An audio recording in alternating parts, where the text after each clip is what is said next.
Evening and welcome to Concordia on Air. I'm Maya. And I'm Jackson. And on tonight's show, the Concordia student body says farewell to the crafts. And an interview about the upcoming celebration of student scholarship. All that and more on Concordia on Air.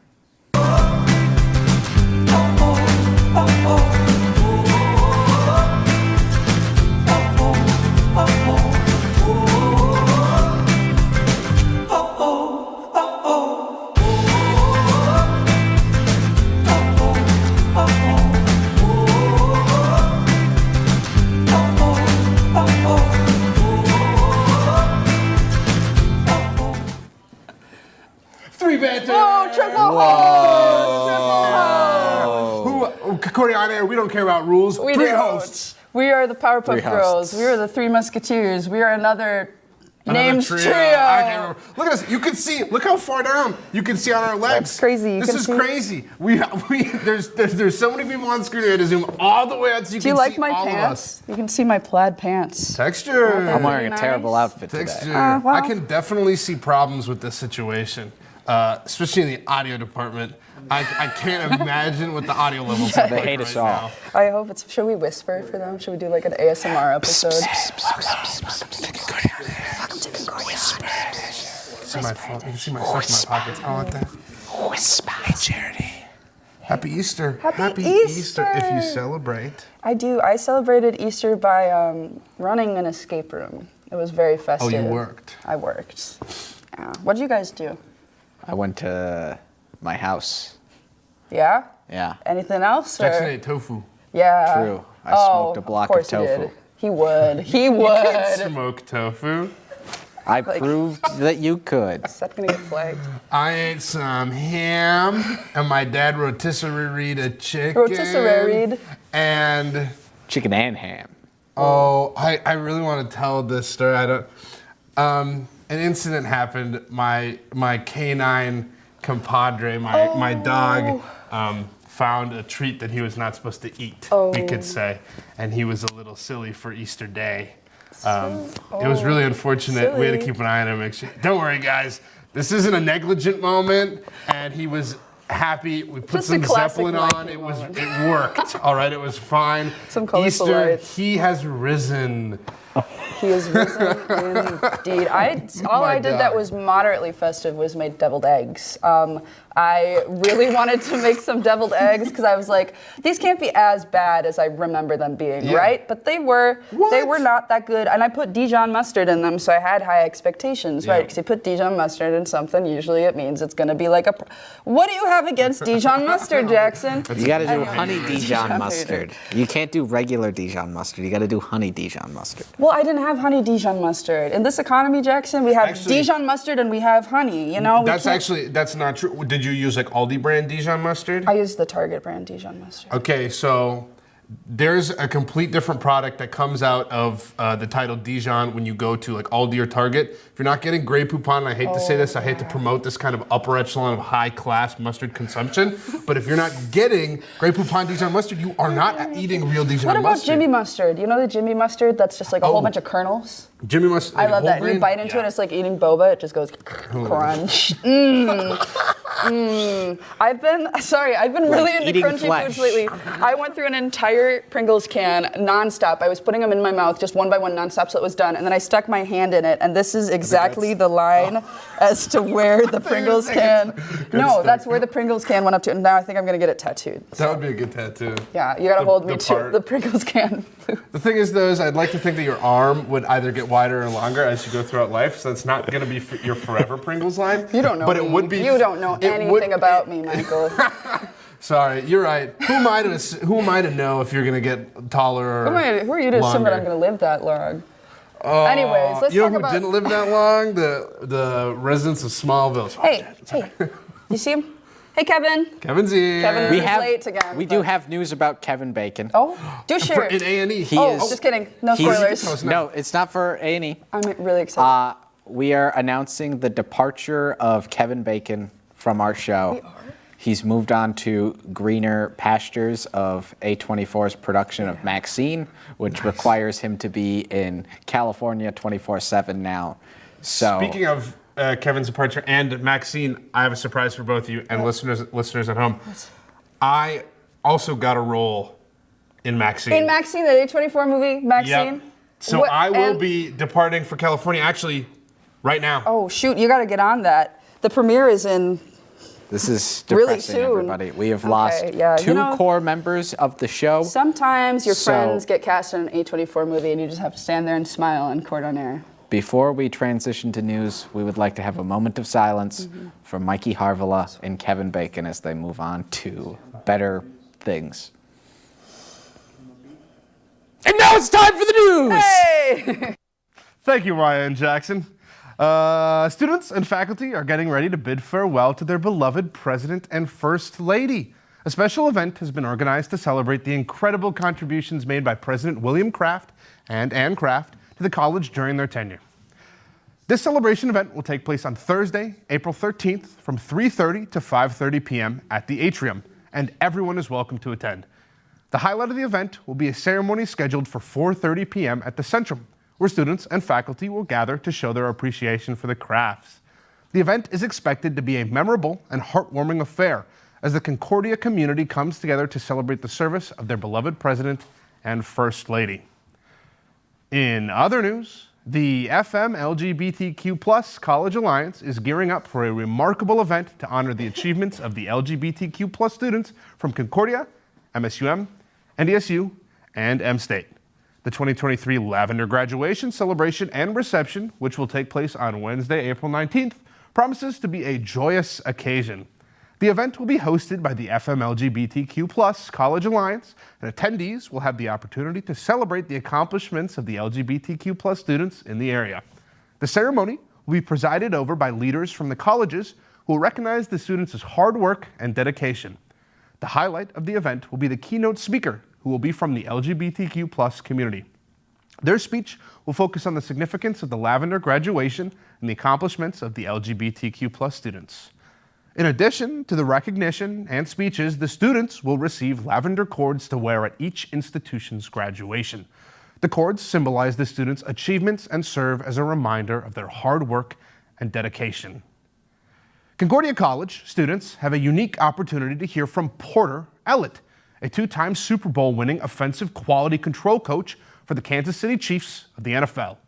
At a discussion event titled Overcoming, a discussion on adversity, faith, sports, and Spanish, on Friday, April 14th at 9:20 a.m. in Comstock Theater. Mr. Ellett will share his inspiring life journey, including his amputation of his right arm, which he faced as a young man following an incident on the family farm. The event will also delve into Mr. Ellett's faith, how he faced adversity, and the role of sports and Spanish in his life. Light refreshments will be served at the event.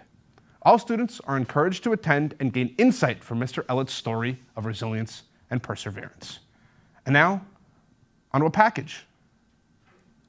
Olin Campus Center, there is an exciting project at foot. Concordia fourth-year student Ian Scheel has been hard at work on a new art installation which he is completing for his senior thesis project. This mixed media sculpture set began as a simple conversation with Concordia faculty member Dwight Mickelson. So it started out as an idea. We were discussing just figuring out what kind of thing logistically could go in this space, because it is a really big area, and I'm one student, and I have a year just about to build it, so it needed to be, space filling, but not so enormous I couldn't get it done. I think this experiment, Ian's experiment, is integrative and experimental, and there's nothing more interesting in the arts to bring questions and intrigue and wonder to a space, especially a public space. Shot around some ideas, decided on one, made a mock-up maquette hanging above my table, presented that to Allison, who's the building manager at the Science Center. Got the go-ahead from her. She said, yep, love it, love the idea, let's figure out how we're going to fund this. The inspiration to the 9 to 12 installation structures comes from early scientific drawings. The aim is to culminate every science so anyone in the ISE can relate and see their discipline in the forms. Anything, it's all in there. And then once that, I'm comfortable with how much stuff is on the center, then is the task of cutting out all the pieces for the cage, printing all the corners, assembling the cage to make sure that works, taking it all apart again, and then sewing every corner of the cage to the corner, its corresponding corner on the sewn structure, so that once it's actually time to assemble it over in the Science Center, all I have to do is take this big pillow, which all of these plastic pieces are sewn onto, and put all the struts, all the edges into it. And in that action, it inflates up to its full size and is ready to be hung from the ceiling. This body of art will be installed over spring break 2023 in the Integrated Science Center, so keep your eyes peeled as the sculptures make their way to the ceiling of the Jolicoeur Commons. I think it's really important to have art around the campus. In fact, I think it should be in almost every room of the campus in some way. Ian's work began on this project at the end of the 2021-2022 school year when he was awarded an ERSCA grant to see the project through. You know, there's a ton of art that comes out of the Olin Center for the Arts, so we want to find places on campus to display them in, and hopefully this project kind of opens the door to doing that more in the future. His work has only just begun, and the project will take the next 6 months to complete. There is excitement buzzing as a new piece of student art makes its home on campus. Thank you so much for that wonderful information about your art project, Ian. Hope it's going well. It looks really, really cool, and I'm excited to see it up in ISC sometime soon. Today, I am here with Jake and Morgan, who are some students here at Concordia. How are you guys doing? Good. Good. Lovely. Happy to have you here. Real quick, I need to get the 411 about the majors, the hometowns, et cetera, et cetera. Jake, where are you from? What are you doing up here right now? Yes. Hi, everybody. So I'm from Eagan, Minnesota, and my majors are Spanish and psychology, and I have a women and gender studies minor. Love it. And you, Morgan? Yep, I'm Morgan. I'm a junior at Concordia.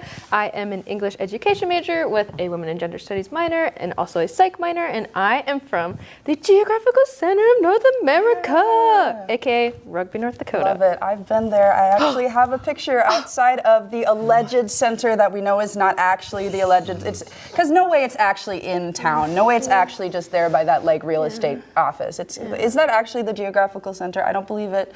I don't know. Anyways, so you have that women and gender studies minor in common. This is something that is, I think, fairly new to Concordia. It's not a major that's been around as long as, you know, like English and music education and whatnot. So what does that minor entail? What sort of classes do you guys do and work do you put into that or minor that you're getting? Well, women and gender studies minor actually has a lot of different options, and there's a lot of different like content areas you can go in. Like right now we're just in the intro class, so it's just the basic understanding, but you can do it in art, you can do it in social studies, you can do it in English. There's like a bunch of different areas that you can do. Yeah, so it seems very liberal artsy, that it can kind of just slide into whatever you're already doing. Awesome. Yeah. So Jake, for you, based off of your majors, what made you choose a women and gender studies minor? Is that something that you came into Concordia knowing that you wanted to do, or is it something that you just recently picked up? Really good question, Maya. Thank you so much for asking, actually. So I did not start out with a women and gender studies minor. It is something that I kind of discovered at my time at Concordia. As I had mentioned, psychology and Spanish are my majors, and so my current plans are to go into graduate school to become a therapist. And the way that the women and gender studies minor kind of fits in there is the population that I want to work with is individuals struggling with their gender identity and sexual orientation. And so getting a better understanding of kind of just the ways that society functions and works with that is kind of where that piece comes in. Awesome. And Morgan, how long have you been studying this minor? When did you add this one? I added this last semester. Love it. So it is. I love it. It's all new. That's the perfect. It's the perfect time to do that. Post COVID, you got to start getting right back into the things that you have been wanting to do for a while. So we have a really important event coming up next week on Wednesday, COS, the celebration of student scholarship, which you two are collaborating on a project for, in terms of women and gender studies. So I'm really interested to kind of hear about what this project is, what you're doing, how you've been doing your research, and what people should expect who might go see your session on Wednesday. Yeah, so we're doing it for the Women and Gender Studies intro class, and with this class, it's taught by Dr. Carla Knutson. And so part of the class, we have to do what is called an activism project, and it's one of our bigger projects of the semester. And it's basically, to sum it up, it's just something we choose that we want to do that's going to enact change within the local community. And so for that, we decided to focus on campus, and we're actually looking at the Title IX office here on campus. And then Jake can tell you the rest. Yeah. So as Morgan said, this was our activism project, and so for that we had to come up with our kind of own area of interest, excuse me. And so when we were in the class, as part of just the curriculum, the regular schedule, we had to read the Title IX policy of Concordia College, as well as NDSU and MSUM, and we were tasked with kind of comparing them. And from here, this is where we kind of piqued our interest. So we had never really thought about looking at these, the different writings and the laws behind it. And so that's kind of where we wondered if other students on Concordia College's campus had thought the same and if they had looked into it. So from there, we decided to make a survey. So we decided to make this survey to figure out if students had kind of looked into this and if they knew what the Title IX amendment was, and just various knowledge about the department on campus. And then, of course, we wanted to collect some opinions about the Title IX campus or department on campus as well. Wow. So Seems like a really, really huge project, kind of. I mean, you've got the opinion aspect, you've got the survey aspect, but it seems like it's something really important and really timely as well, especially for where we are in history. Obviously, we know what happened with the Title IX, or with Roe v. Wade happening last year, being revoked. So I think having these conversations are super important, regardless what your opinion on it is.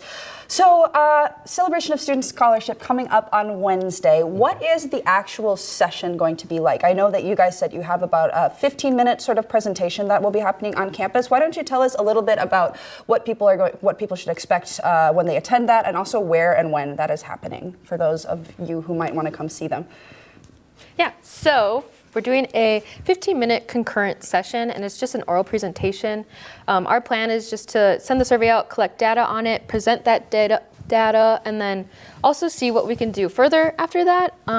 So it's kind of just like an informational thing, and if there's questions at the end, it's open for that. But we will be at 1:45 in ISC in 301. Love it. Awesome. That's super cool. It's so fun that you get to really dive into these subjects that can be considered, I guess, more niche on a huge level. I mean, Concordia is liberal arts. We're kind of known for having all sorts of different types of things that you can do. And everything is constantly being added. There are all sorts of new majors and minors being added. I know the social activism minor is a brand new one. I have one question. Should there be a fortnight minor at Concordia College? What do we think about that? It's controversial. Can we? You can, we'll have them chat a little bit. Sorry, guys, we had to confer, but we did come up with a consensus here, and the answer is yes. Yes, 100%. Absolutely. You heard it here first. As we have talked about in the news, we are saying farewell to President Kraft, but maybe this new president that will be coming in will see this stream and understand the demand for a fortnight minor We can here only at hope. Concordia We can College. only hope, guys. Awesome. Well, on a more serious note, huge congratulations to that project that you guys are working on. Make sure to pop out to see them. Where and when is this happening again? IS3, ISC 301 at 1:45. At Yes. 1:45 We'll on see you Wednesday. there. Yes. No class. See You you have there. no excuse not to go. So I will see you guys all there. And now on to A and E. An entertainment where we're going to be talking about the content apocalypse that is currently taking us over by storm. You may be wondering, what's going on in this graphic? Well, a brief summary while I wait for my wonderful co-host. Harry Potter, the newly rebranded Max, formerly known as HBO Max, they're doing a 7-season... Oh, hello, Mikey. I'm just telling everybody what's going on in the content apocalypse. I heard you talking about Max. Yes, Max, formerly known as HBO Max. Max will be a combination of Discovery Plus and HBO Max. Oh. For some reason, they were like, we don't need that HBO name. You know, good names? Who needs that? That's By kind of Max. crazy. That's kind of crazy that they're not using the HBO name. Yeah, Because I HBO think- has been a megalith for television. I remember before HBO Max, there was 2 other streaming services, HBO. I remember watching HBO shows on HBO Go. Yeah. HBO Go it was different though. It wasn't just HBO. There was like a bunch of other subsidiaries that were inside of that. But okay, Yeah. sorry, continue on. So, Harry Potter, you thought Harry Potter was done because the last Fantastic Beasts movie did not do well because we don't like J.K. Rowling anymore. Yeah.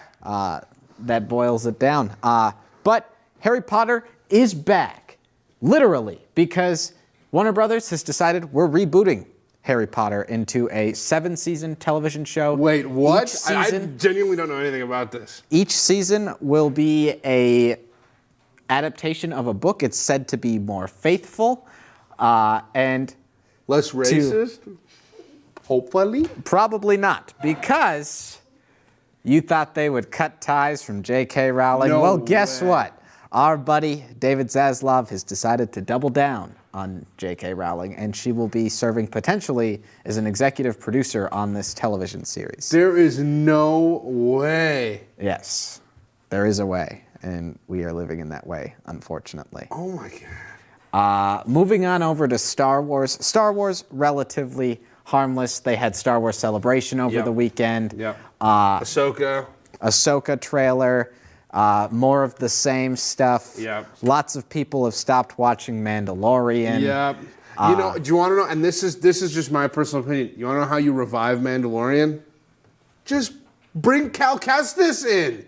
Bring Cal Kestis into the situation, and people will watch Mandalorian. I think it's a limping dog at this It point. might be. But if you love Mandalorian, if you love Ahsoka, Clone Wars, and Rebels, and Bad perhaps Batch. 2 more shows that you haven't seen yet because they don't exist yet, boy, do I have news for you. Dave Filoni, co-creator of Mandalorian and creator of all 3 of the major animated series. We don't talk about Star Wars: The Resistance. Nobody talks about that. That was bad. But all of the other 3 major shows, It looked like Dave melted ice Filoni. cream.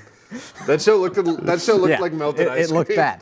But Dave Filoni is directing a Star Wars film set to be sometime in 2026, the culmination of, quote, the Mandoverse. So Oh, fun. if you thought we were living in a streaming dystopia, you must now watch upwards to 17 seasons of television to understand. If you are a big Star Wars fan and I've been only like, I like the movies, and you're like, I want to watch this movie. Yeah. Or you were just a fan of Mandalorian and you're like, I just want to see the culmination of this character. Well, guess what? You must, if you only watched The Mandalorian and the core Star Wars films and are interested in this potential, you have to watch upwards to 17 seasons by the time that this movie I don't comes out. want to watch the rest of Mandalorian. But I don't want. But Disney is willing to take a risk again with Star Wars as well. They're bringing back, unfortunately, not a fan favorite character. No. Because No. it's not like a bad thing. Oh, I thought you were It's going to say just- Jar Jar Binks. It's a character that has left a certain group of the fan base divided. Yep. Because she was given a bad rap in her own trilogy. Yeah. Rey Skywalker Oh. will be returning. She is the face of the next generation of Yes. Star Wars. The next Star Wars film is confirmed to star Daisy Ridley as Rey, set 15 years after the end of Rise of Skywalker. Thank you. Where she's building her own Jedi Order.